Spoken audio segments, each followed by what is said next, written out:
Welcome to another episode of The Man Space.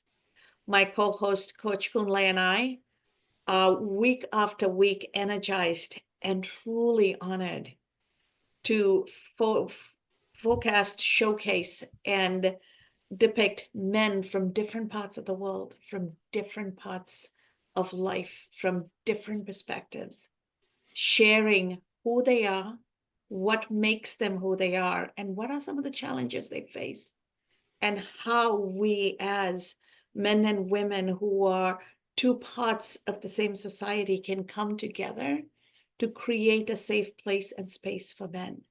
And you may ask why? Why is there a woman in man space and why is it there a need for man space? So, as a woman who raised two young brothers as a teenager, I realized very young in life and then into my adult life as a finance executive in a male space, men need to be given the opportunity to feel and express emotion and talk about it because they too are human. As human beings, being is the operative word, we are feeling beings who have the capacity to think and act. For some reason, the social construct has given the woman the ability to be and feel, and the men the task of acting. Action without feeling is empty and it's disruptive for the person and the community. And forcing a person to act without feeling and then blaming them for not feeling is not right either. So it's women who are raising boys. It's women who are partners to the men who grow up from being boys. So we have a shared responsibility here. Just as much as good men made the women's empowerment movement possible, we need good, caring women to be strong and show up here and support our men because together is what we build a better society. And to have our conversation today is Kamil joining us from the Dallas area, but originally a combination of Ghana and Nigeria, right? So Yes, yes. coming from a very different culture into the United States culture, being in the space of technology, how are you navigating all of these competing pressures and still be in your state of being and be human when the world around you expects you to show up in a definition of a man?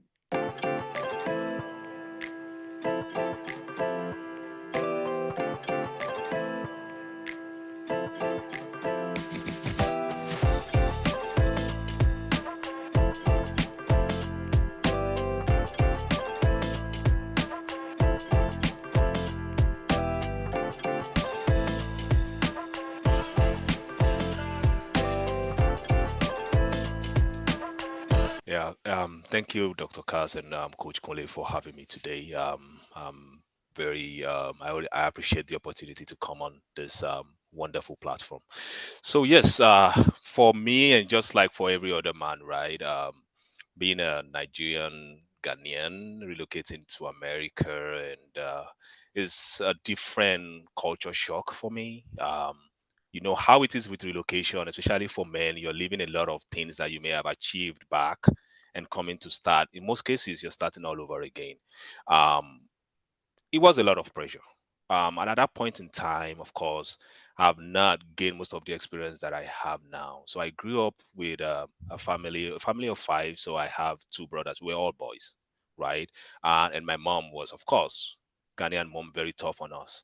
But by the time we got here, it looks like, oh, we're good with the pressure. We are men. I'm a man. I can take all the pressure and everything. But then at some point, I started questioning a lot of things, right? So why is it that as a man I need to be able to work on that pressure, right? Why do I have certain norms? So I'm coming from Africa where we have our own cultural norms. Like this is what you should do as a man: go to school, finish school, get a job, get married, have children, and it's just like they put it in space. And then I'm in a country where it's not all that the same, right?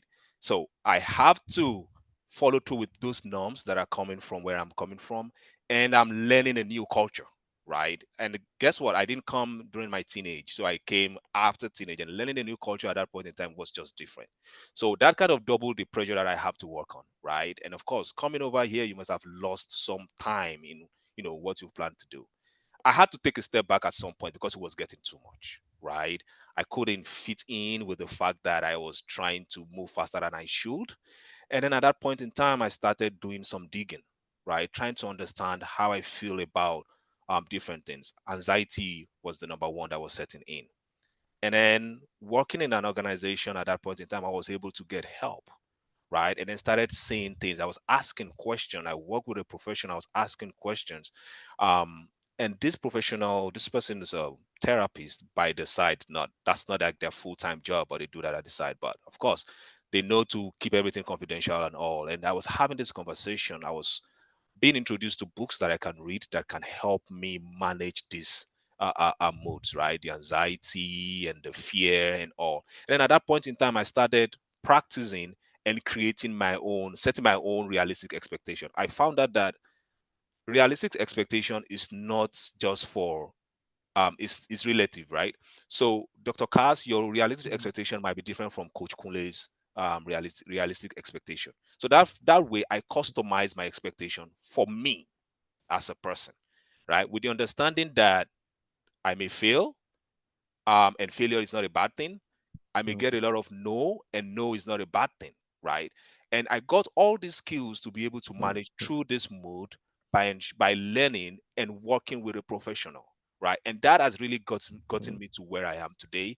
And it's still a journey for me, right? But again, Mhm. the major goal is to encourage men to be able to unlearn, relearn, right? And also strive to do better. Wow. That's absolutely fantastic, Camille, how you started the whole thing from your personal experience, your personal story, and then how you connect the dot with, you seeking help.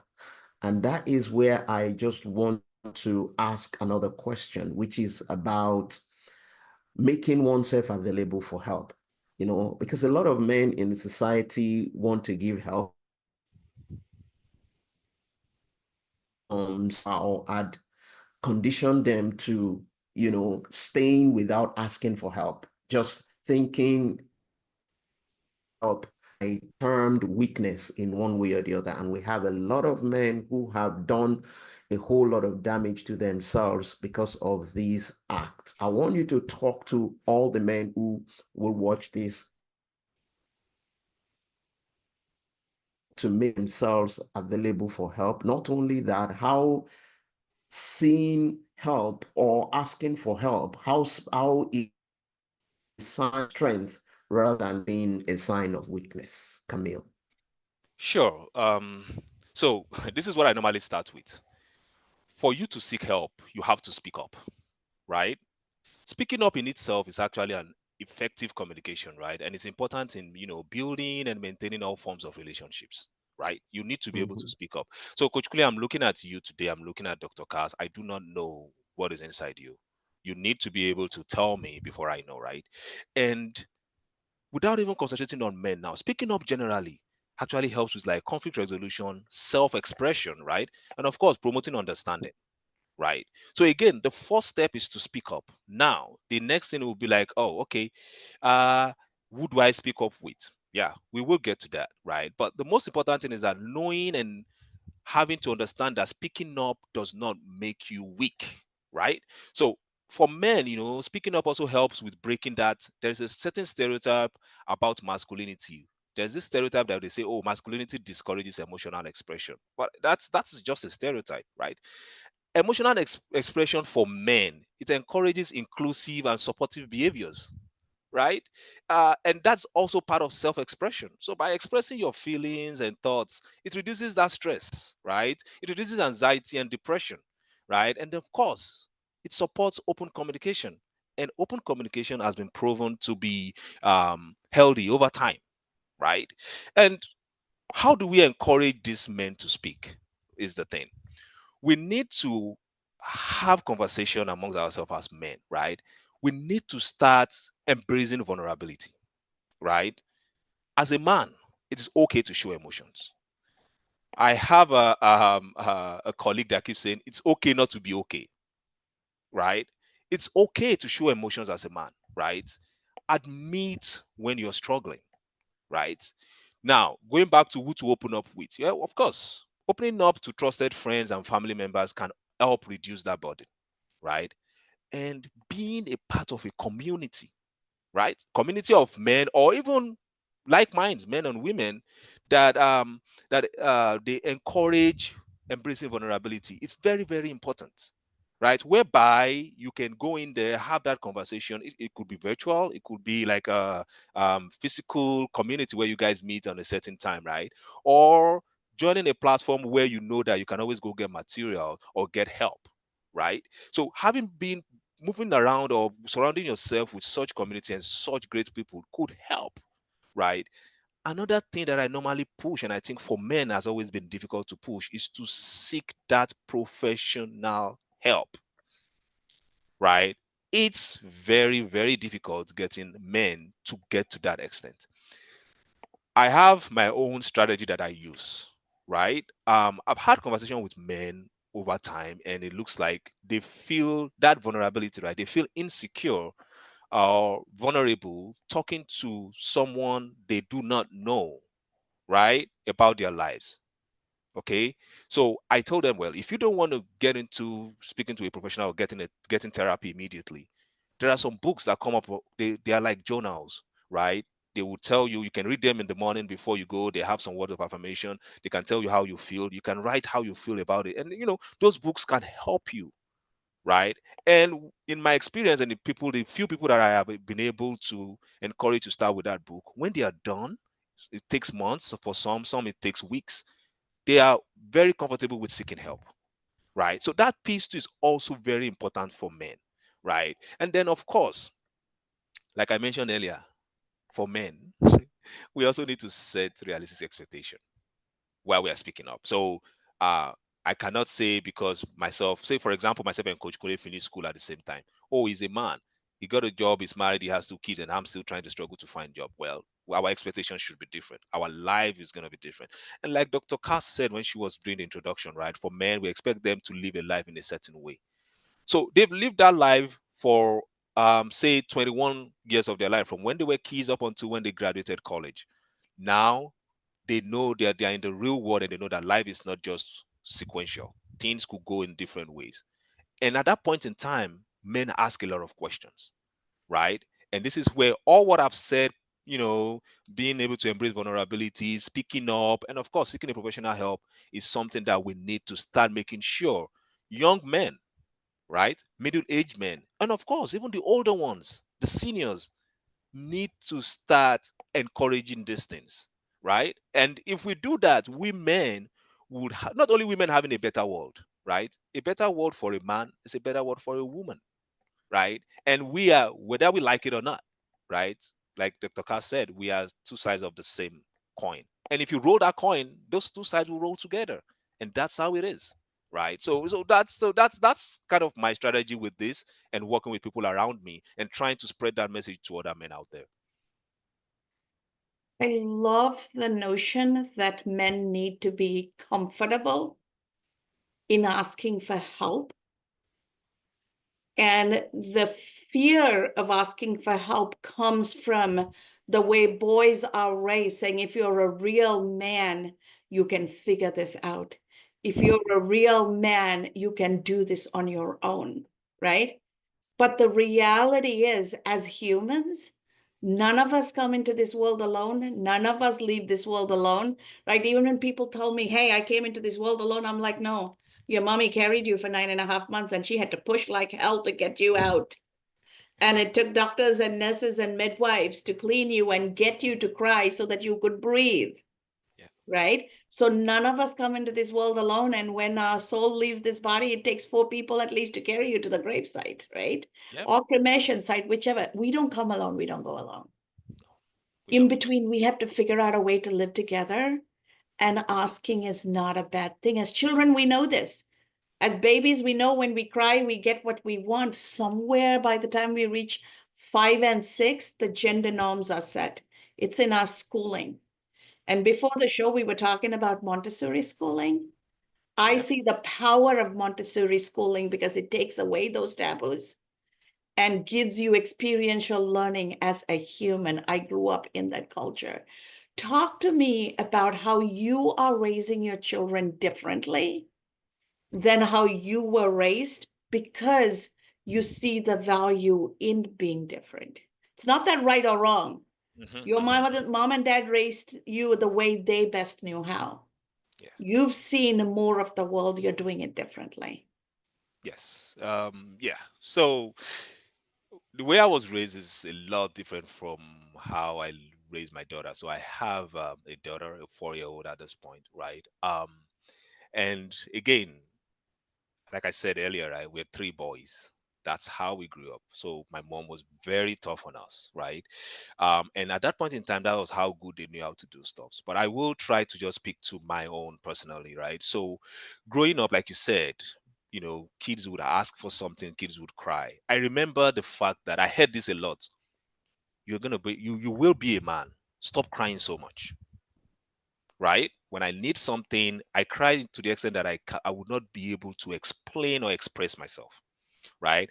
And for the adults that are around me at that point in time, when I'm crying, they just get pissed off. Like, if you don't know what is wrong with you, just go away. Like, stop crying. You're not a girl or something, right? And at that point in time, I started this trying to push crying away. I went to a boarding school at that point in time, and we have the boys hostel and all, and you even need you we I had to learn to not cry when a senior student is beating me, or when I do something wrong and the teacher is beating me. I had to learn not to cry for that, not to show that expression, right? So I grew up into my adult um, age with not wanting to cry. At the point where I seek for help and I understood that it's okay to cry. When I need those tears, I don't get them. And to me personally, that was damaging because I believe that if I'm able to push those tears out, I will feel better, right? But I have been molded in such a way that crying is not a thing. So I don't know if I have lost that sense of crying, but sometimes I need those tears. And by growing up that way as well, as a man, they expect you, oh, there are some things you should not be saying. They give you this notion of do not argue with a woman. Let the woman do the talking, and and all those things. And I'm not the way I'm doing it differently for me is like I said, I'm a girl dad, right? I have a 4 year old daughter at this point. I let her express herself at 4, right? We have conversation every morning when I'm taking her to school. She speaks to her grandmother. They talk, they have explanation, they kind of have back and forth discussion. I let her express herself, and I throw in the guidance when I feel after that conversation. I do not shut her up immediately like we will do. I give her that opportunity to learn in her own way. I give her that opportunity to kind of grow in her own way without no comparison, right? Like you said earlier, right? In Montessori, she's in a Montessori, and I've seen that. Unlike how I grew up, where it was just as a man, you have to go to school, you have to do well, you have a family to feed, and for the women, as soon as you're getting to like the 6, 7, 8 years, aside from schooling, they're teaching you like how to clean and how to cook, and you demand they're just teaching you like a sieve. It's like they're training you for a war that is coming ahead, right? So for her, I'm making her choose, and she's 4, right? But I'm making her choose what she loves. She's into martial arts. In fact, she just last Saturday was when she got her promotion to yellow belts for the beginner warriors. She plays soccer because she sees that daddy watches a lot of soccer, right? So she plays soccer as well. If we were to be back home, or how I grew up, it would be a thing like, where she's a girl, why is she playing soccer, right? They'll either want her to go start learning how to stay with the mom in the kitchen, or how to stay with the dad in the kitchen and learning cooking and all those things, right? So I am doing that different in such a way that I'm letting her learn to do the self-expression. I'm letting her understand and choose where she has her enthusiasm. Whatever she wants to do, I answer her questions. I try to explain when it comes off rude and why it comes off rude, rather than just saying, don't say that. Right? I explain, okay, this thing you said it this way is either you add a please because you are seeking for something, but that doesn't mean you should keep quiet about anything. And I'm also giving her the opportunity to understand that there is no, at that age 4, there is nothing you should not be able to do, because sometimes she will say, oh, it's for boys, and I'm like, yes, but again, you can also do it. The fact that you are a girl does not mean you should not do it, and she understands that. An quick example I will give is, if we are fixing stuff, if I buy anything and we get the delivery from Amazon, she likes for that delivery should be something that we can sit down together and build together. She loves it, right? She knows what a screwdriver is. She knows what a spanner is. She knows what a wrench is. She understands all those things, right? So I'm trying to give her that opportunity to say, hey, the options are enormous. Choose what you want. And at the point where you get to your teenage and you want to tailor it out or customize it to what you want, I will be here for you. You will be well trained. You will get that foundation and ensure that I'm not streamlining your life or taking out those options for you just because you are a girl, right? So that's kind of how I'm doing mine differently, and I'm also encouraging the people around me to do the same, right? Because again, a better word for a man, a better word for a woman is a better word for everybody. So that's my current approach to parenting.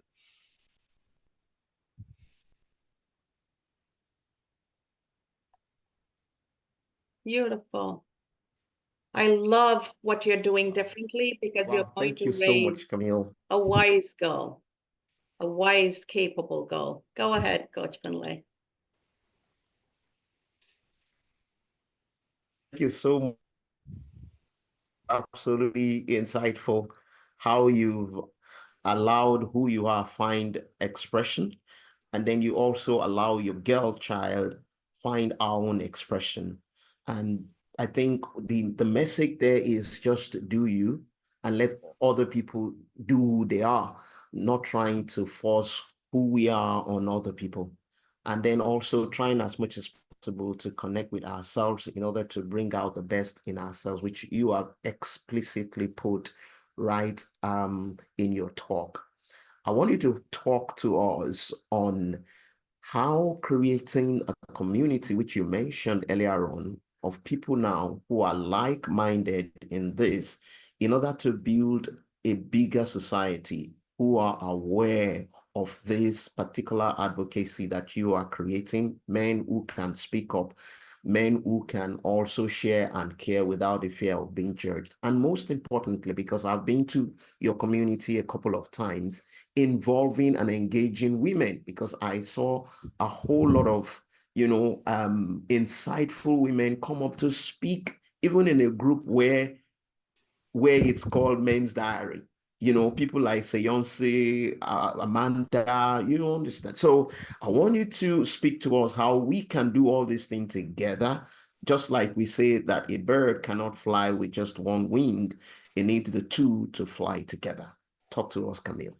So yes, so what we've been doing for about 2 years now in Men's Diary is just to ensure that we create that space, right? And I can quickly tell you how that started. So of course we know how Clubhouse started. Clubhouse started during the pandemic, and then people were home, and we needed a form of um, socialization, right? And then when I joined Clubhouse, we found out that when we have men's room, we're either talking about how to make money, business, or maybe trying to talk about things that have to do with the stereotypes around masculinity. That was it. But when you go to the women's space, they're talking about health. They talk about business too, right? But then they're talking about their health. They're explaining a lot of stuff. Some things that I even thought I knew that I didn't know that some of those things were wrong. And then we came together and we're like, hey, women are not doing this. It's not a competition thing, right? But it's like we need to talk more um, amongst ourselves, build that community where we can speak up. One example I gave in our first conversation is that today, when you say cancer, the first thing that comes to your mind is breast cancer. But we also have prostate cancer, right? In the United States, we experienced that. There was, I think it was a chief, one of the military chiefs had prostate cancer, and they hid it. He was so sick, right? And then later it made the media had a grabber for it, and then they were told that the president was not even aware of that. And those are the kind of things we are trying to take away. If someone in such a high place is hiding something, someone in such a high place and is influential is hiding something like prostate cancer. I know we have the right to hide whatever is wrong with us, but I think these are the people that we need in such a community, right? That could help out, and that's why we started that community. And we found out early on that we need women in this community as well. Guess what? A woman cannot exist alone. A man cannot exist alone. You would either have, of course, you would have a father. If you don't have a father, you would have a brother, you have a nephew. At some point in time, you will have a certain interaction with a man. So we found out that, okay, for us to be able to get on this journey, we also need the women as our partners on this journey. Aside from the fact that, like I said earlier, we are taking a cue from how they've been able to build that community, we also need to be able to do the same. So you will be surprised that when we brought the women on, when we started, we had more women in those rooms than men. But one thing we started identifying was that sometimes in the background, we're hearing the men ask this question. And then they're like, oh, somebody said I should ask you guys if they said it. So that means the men are also listening, right? They would rather not come to that room and just maybe have their wife hear us talk about things, and they're asking those questions, which is a win for us, right? We are still spreading that message and we're creating that environment. And when we started out with Men's Diary, we started small. Now, every week this year, we've been having rooms and having one or two things to talk about. And just that's all been engaging. We've grown from a community of five, six, and we are in the hundreds now, right? And we keep doing that. In fact, on Clubhouse, I don't think you can go anywhere within the African Nigerian community and mention Men's Diary and they don't know about it. Sometimes even the women refer men like, hey, these guys have rooms on Sunday. Come over, right? They come there and we have conversation, right? We are ensuring to say, hey, you can speak about it. You can speak up about these things. We don't only talk about physical health, we talk about mental health. We talk about, sometimes we personalize and give our experience out there, right? We've even talked about having men understand health insurance policies, right? We brought an experienced agent and they broke that down for us, right? I'm sure we all know that there are a lot of terms in health insurance policy that we do not understand. And after they broke that down, some men in that room understood the importance of that. Another good thing, Dr. Kaz and Coach Kule, that we identified was that we had more people go listen to the recording of what we have in that room. We are passing that message, right? And um we are doing this to encourage men. We are around men. We see, we have those conversations. Another thing that is very important that I want to say today is that we men do not share something, even if it's good. Even if it's good, we don't share because we feel like it's not popular. Just one example. One example is vasectomy. We have men that have done vasectomy, they feel like it's a good thing, but they are afraid to share that with other men because they feel like it's make them less of a man, right? But we are trying to create that environment where when we started the conversation in one of our rooms, people came to talk about it. And people were encouraged to even think about it and see that it's not what they think about it, right? And we've had all this to understand that men are not monolithic. We create this environment, men are now coming up to speak, right? And we keep doing that, and we're aligning with, you know, um, other teams that are doing the same thing. An example is this platform that I am today, Dr. Kaz and Coach Mule. And again, I'll keep thanking you both for creating something like this, right?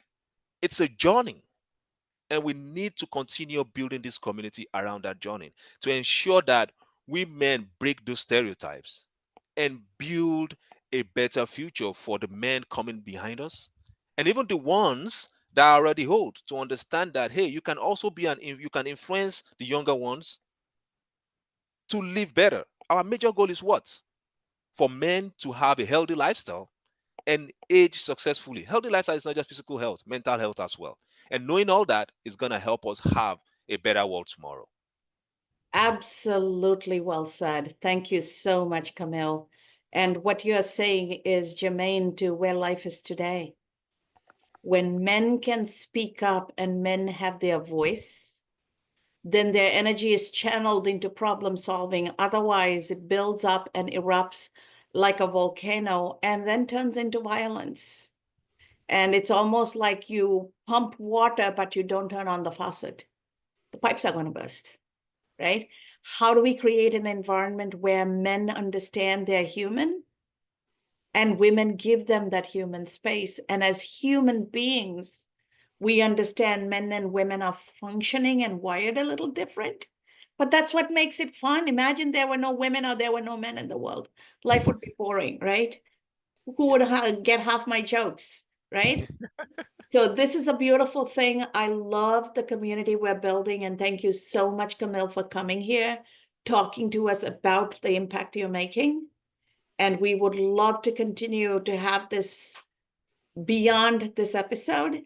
And I'm going to turn it over to Coach Kunle to wrap this up and take us away.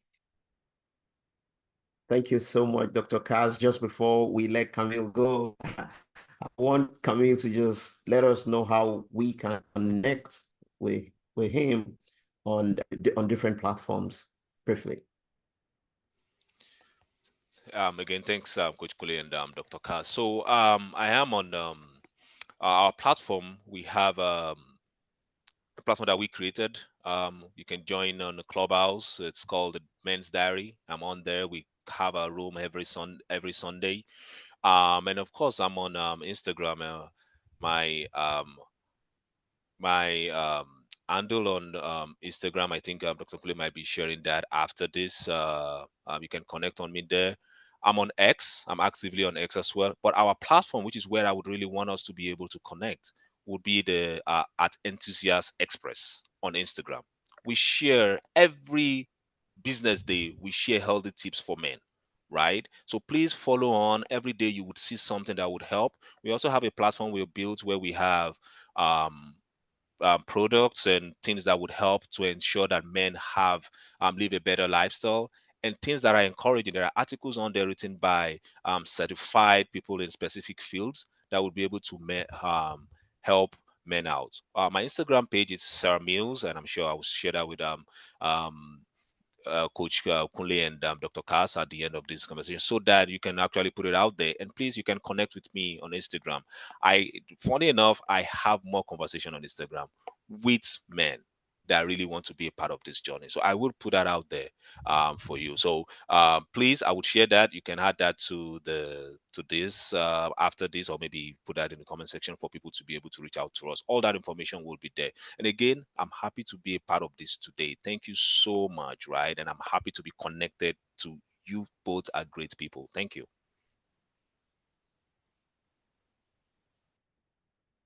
Wow. Thank you so much, Camille. It's been wonderful. We're also glad to connect with you. And then we love every single thing that you do. To everybody who is watching, that is a day out back to back. Dr. Cass and I will definitely come back with another wonderful guest on the show. Stay with us, stick around, follow us, and then don't miss any episode of the show. Stay blessed. Bye for now.